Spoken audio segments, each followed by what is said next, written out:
Calgary has gained the attention of thousands of Canadians around the country. In this video, I'm going to highlight some of the main things that you should consider prior to visiting this amazing city. So let's get into it. Hi, my name's Fyfe, and I'm a local realtor here in Calgary. I create content every single week to help you prepare and navigate all things Calgary real estate. If you like what you see, please share it with others, as I do try my absolute best to upload only solid content. So what we've got here is an overview of Calgary. Now, what I'm going to do is just give you a quick breakdown of the city itself. I have other videos talking about each individual quadrant and what they have to offer, so make sure to check those out.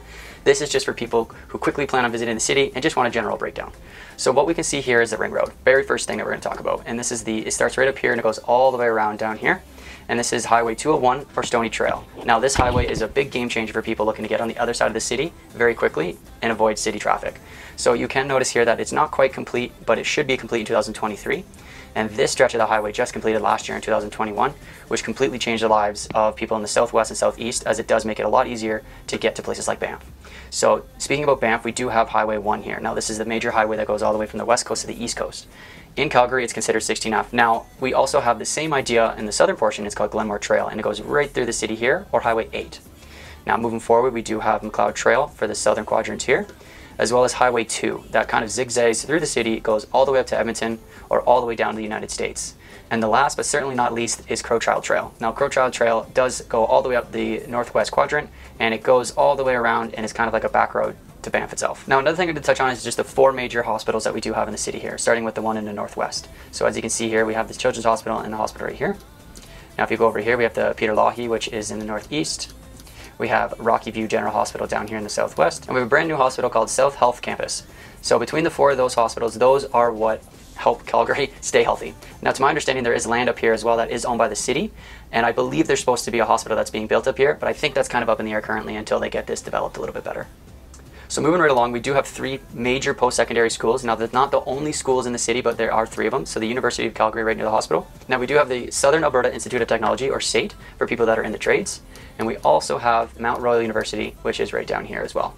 So they're not the only schools in Calgary, but they're the 3 main ones.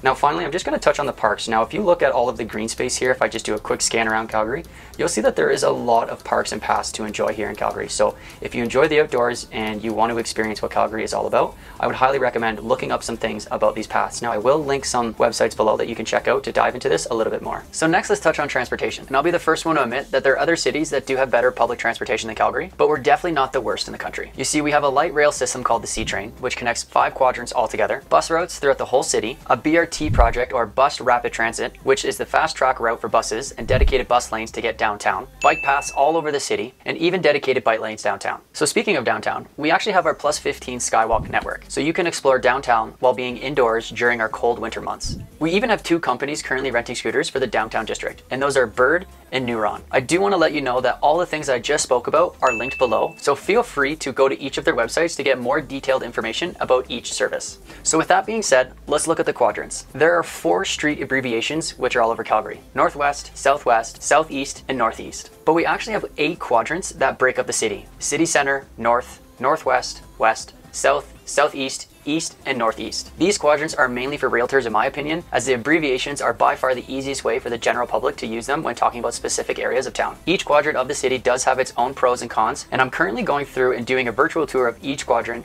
on my channel to break down each area, so make sure to check that out if that's of interest to you. Next, knowing what you can afford. Now, I know it's fairly cliche to say, but if you think about it, Calgary is huge. Each quadrant has a different price point, as you can see here. So it really depends on what you're looking for. If you're looking for the best house possible, maybe somewhere in the East quadrant will get you the most bang for your buck. But if you're looking for a lake community, somewhere near the river, good views of the mountains, or right downtown, then figuring out what your pre-approval will get you in that area is a great first step. Understanding what you can afford may shift your mindset on what you can purchase. Is the house itself or the location more important to you? There are some pretty big differences depending where you go within the city. Let's follow that up and talk about lifestyle. You can step into many different lifestyles depending on how you want to live your life here in Calgary. We have the inner city busyness, suburb quietness, lake communities for relaxing, and rivers for fishermen. We also have so many different parks for someone who really enjoys the outdoor. Do you want to be close to the mountains or close to the airport? Maybe there's a cultural event or some activities that you want to be close by as well. Whatever it is, doing some research prior and getting someone's opinion on the matter can make a really big difference in the way that you're planning your trip. So let's shift gears here and talk about the weather. We have some extremely dry air and zero humidity, which I personally love about Calgary.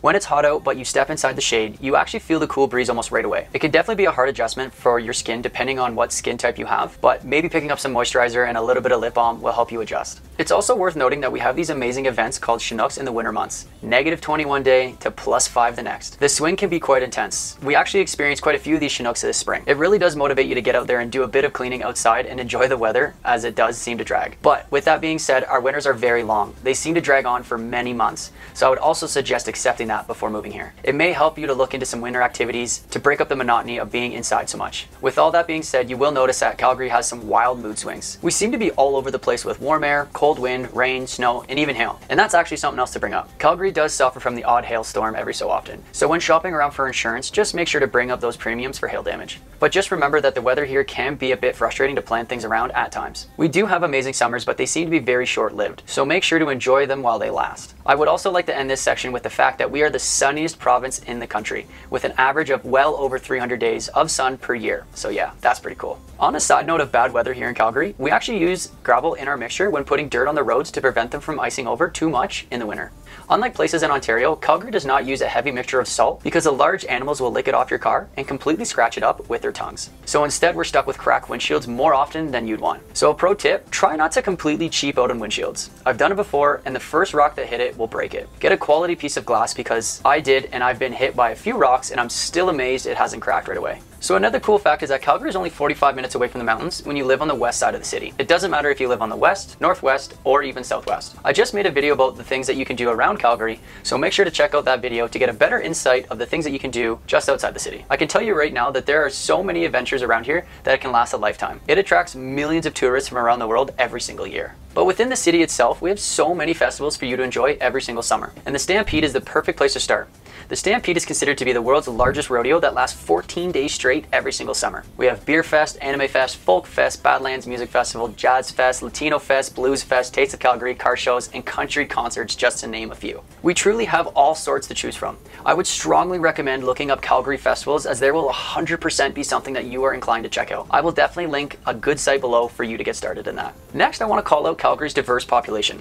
Having such a diverse population opens up so many doors to different opportunities, different festivals, different foods, different small businesses to flourish. According to a recent study, out of a population of 1.8 million people, 28% of the population is foreign-born. Canada is truly amazing and is very inclusive when it comes to this type of thing, and Calgary too has also embraced many immigrants and has allowed them to flourish with our lower small business tax bracket. So to recap, Calgary is pretty awesome. I didn't talk about our taxes, our free healthcare, our economy as a whole, and a few other topics, but if you want to know more, make sure to browse some previous videos, as I have touched on each of these things in the past. Calgary is gaining a lot of attention of thousands of Canadians around the country, and we have seen a huge influx of new people moving into the city. Don't hesitate to reach out and ask some questions as you prepare to visit this amazing city. I hope you enjoyed the content and you're getting more excited to explore Calgary and the surrounding area this summer. I hope to see you out there, so until next time, peace.